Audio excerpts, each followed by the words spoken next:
안녕하십니까? 우선 저희는 오늘 나라를 사랑해서 나왔습니다. 저희가 오늘 이 위쪽을 채우면 경찰관분들이 조금 힘들다고 들었는데 질서를 잘 유지해 주시기 바랍니다. 숭실대학교 기독교학과 22학번 심재찬 인사드립니다. 반갑습니다.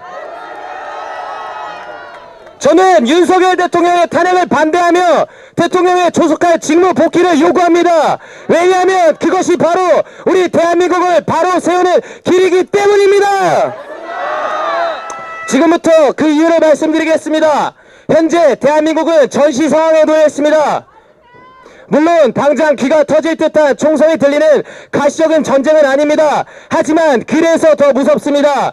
눈에 보이지 않게 소리 소문 없이 적들은 대한민국을 장악하기 위한 움직임을 지금도 끊임없이 가져가고 있습니다. 그러한 나라들로는 북한, 중국, 러시아가 있습니다. 특히 중국의 경우 언론 장악 및 여론 조작, 경제력 및 기술 탈취, 첩보활동, 언론 및 정당 매수 등의 전략을 광범위하게 펼쳐오고 있습니다.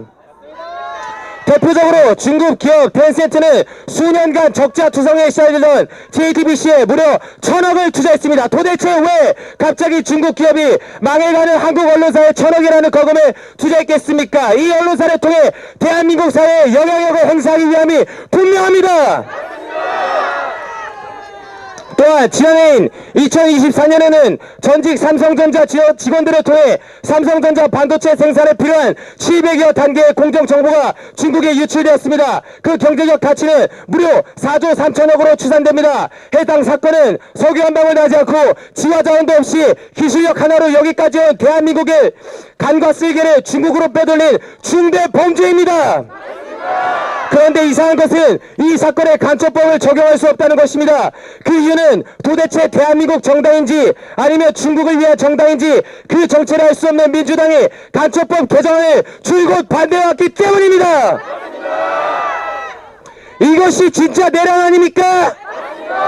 또한 지난해 한미일 군사훈련에 참가하기 위해 입항해 있었던 미군 항공모함을 중국인 우수 공산 당원들이 드론으로 불법 촬영하던 중 적발되었습니다.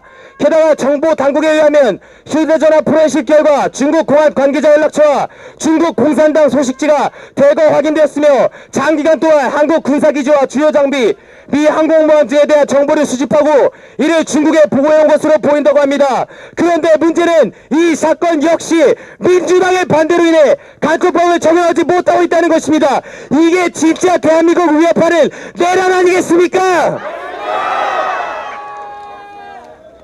이것이 다가 아닙니다. 민주당은 중국 태양광 판넬 사업들과 직접적으로 연계된과 동시에 기술적 경제성이 매우 떨어져 국가 경쟁력을 약화시키는 신재생 에너지 관련 사업을 위해서는 국가 예산 천억 원 이상을 들린 반면에 전 세계에 수출하며 미래 세대의 먹거리가 될 수 있는 대한민국 원전 에너지 사업 관련 예산은 모조리 감액했습니다.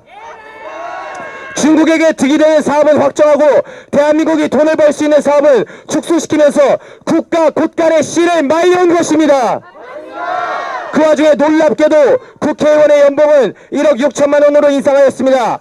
미래 산업이 날아가고 다음 세대를 위기에 빠뜨리더라도 자신들의 연봉은 들리는 것입니다. 이것이 진짜 내란 아닙니까? 또한 민주당은 윤석열 정부 출범 이후 대통령의 국정 운영을 마비시키기 위해 수십 명의 정부 공직자 탄핵을 추진했습니다. 탄핵된 공직자들은 아무 잘못이 없어도 소추부터 판결 선고시까지 장기간 직무가 정지됩니다. 그렇게 직무가 정지되었던 공직자들입니다. 대통령, 감사원장, 법무부 장관, 방송통신위원장, 서울중앙지검장, 경찰청장, 국방부 장관, 서울경찰청장, 육군참모총장, 방첩사령관, 수방사령관, 특정사령관, 정보사령관, 박전사 1차장, 방첩사 수사단장 등이 전부 탄핵 소추되거나 체포되거나 구속되거나 직무 정지되도록 해온 것입니다. 국정이 제대로 운영될 수 있었겠습니까? 이게 진짜 내란 아닙니까? 즉 민주당은 앞서 말씀드린 눈에 보이지 않는 전쟁 상대들에게 대한민국을 넘겨주기 위해 움직여왔고 대한민국의 자유민주주의 헌정질서를 파괴하는 반국가 세력임을 분명합니다. 대통령은 이 사태의 심각성에 비해 지나치게 관심이 없고 조용했던 여론을 깨우기 위하여 최후의 수단이었던 계엄을 사용한 것입니다. 이것이 진짜 국가를 위한 일 아닙니까? 또한 윤석열 대통령은 계엄령을 통하여 국가적 위기 상황을 국내외에 효과적으로 알렸을 뿐만 아니라 선거관리위원회를 둘러싼 부정선거 의혹을 확인하기 위해 노력했습니다. 민주주의의 꽃은 선거 아닙니까? 그런데 그 선거가 불공정하게 이루어지고 있다는 강력한 의혹이 전국적으로 제기되는 상황에서 그 실태를 확인하기 위한 조사를 속시원히 진행할 수조차 없다면 그렇게 중요한 대한민국은 민주공화국이다라고 천명하면 이 나라의 헌법 제1조 1항은 도대체 어떻게 되는 것입니까? 이렇게 중대한 국가 차원의 부정선거 의혹을 해결하기 위한 유일한 방편이었던 계엄령은 절대로 반국가적 행위가 아닌 오히려 이 나라를 살리기 위한 몸부림이었습니다. 예, 우리는 윤석열 대통령의 탄핵을 반대합니다. 나아가 중국, 북한, 러시아 등과의 보이지 않는 전쟁에서 승리하기 위해 윤석열 대통령의 조속한 직무복귀를 요청합니다. 여기서 민주당은 그 전쟁의 상대인 북한, 중국, 러시아를 적대시했다는 것을 대통령 탄핵 사유로 기재한 바 있습니다. 그러나 민주당의 이러한 주장은 잘못되었습니다. 북한, 중국, 러시아와 맞선 것은 탄핵 사유가 아니라 이 나라 대한민국을 지키기 위해 우리가 사랑하는 나라 대한민국을 지키기 위해 대통령이라면 당연히 해야 하는 일이었습니다. 이와 관련하여 미국 의회 조사국 역시 한국의 계엄령과 탄핵 사태에 관한 정식 보고서를 통해 민주당이 탄핵 소추안과 당대표인 이재명의 외교적 스탠스에 중국의 국익을 도모한다는 심각한 우려점이 있으며 윤석열 대통령의 정책은 미국의 방향성과 맞닿아 있음을 명시하고 있습니다. 미국 의회에서 정확한 선택을 내리기 위해 의원들이 참고하는 공식 자료에서 이렇게 밝히고 있다는 것입니다. 예, 우리는 자유세계를 함께 이루어가고 있는 미국과 또한 일본과의 연합전선에 적극적으로 합류해야 합니다. 특히 최근 출범한 트럼프 정부의 기조는 윤석열 정부와 같이 부정선거를 밝혀내고 마약과 동성애를 거부하며 지속가능한 다음 세대와 건강한 문화를 이루는 데 주목한다는 점에서도 매우 밀접하게 맞닿아 있습니다.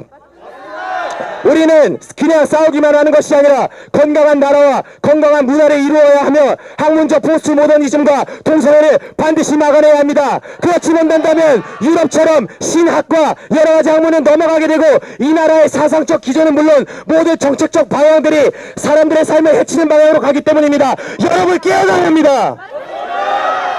우리는 이러한 자유세계의 통일성을 인지해야 하며 이 자유세계로부터 흘러나오는 생명력을 끊어내려고 하는 진영은 어디인지 분별하고 견제해야 합니다. 또한 이 자리에 기독교인이 아니신 분들도 계실 것인데 그러한 생명력이 기독교에서 나온다는 사실을 저는 감히 말씀드리고 싶습니다. 여러분, 예수님이 왕이십니다. 물론 그들을 배제하고 끊어내고 돌팔매질하기 위해서가 절대 아닙니다.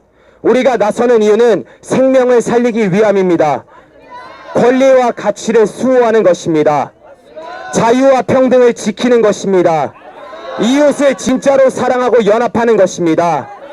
그러기 위해서는 올바른 선택과 그것을 지켜낼 수 있는 힘이 필요합니다. 저는 그리스도인으로서 올바른 선택을 끝까지 지켜낼 수 있는 그 힘은 나와 함께하는 이들을 살리겠다는 진짜 사랑에서만 나온다고 믿습니다. 특별히 이 시국선언이 선포되고 있는 숭실대학교는 그러한 선택을 해냈던 기독교 역사를 지닌 대학교입니다. 일제강점기 당시 우리 민족은 일본의 국가 종교인 신도의 신사를 찾아 참배하는 행위인 신사참배를 강요당했습니다. 그러나 현 숭실대학교의 전신인 당시 숭실전문학교는 오히려 신앙의 순수성과 민족정신을 잃어버릴 바에는 자진폐교를 택하였습니다. 우리 숭실의 학도들은 오늘날까지 이 자랑스러운 선택을 똑똑히 기억하고 있습니다. 예, 2025년 2월 24일 이 좋은 날에 우리도 선배님들의 정신을 따라 이 자리에 서서 외치기를 선택한 것입니다. 거짓은 무너지고 진리는 드러날 것입니다. 그것이 진리를 숭상하는 학교 숭실학원이 지어진 진짜 이유입니다. 그러므로 여러분, 특별히 이 영상을 보고 계시는 숭실의 학도 여러분, 학생의 선택이 대학의 선택이고 대학의 선택이 민족의 선택입니다. 용기를 내어서 옳은 길, 그 좁은 길을 선택합시다. 이러한 마음으로 마태복음 7장 13, 14절 말씀 선포하고 마치겠습니다. 좁은 문으로 들어가거라. 멸망으로 들어가는 문은 넓고 그 길이 쉬워 많은 사람들이 그곳으로 들어간다. 그러나 생명으로 가는 문은 작고 그 길이 매우 좁아 그곳을 찾는 사람이 적다. 여러분 축복합니다. 생명의 문으로 들어갑시다. 우리 전국에서 만납시다. 감사합니다.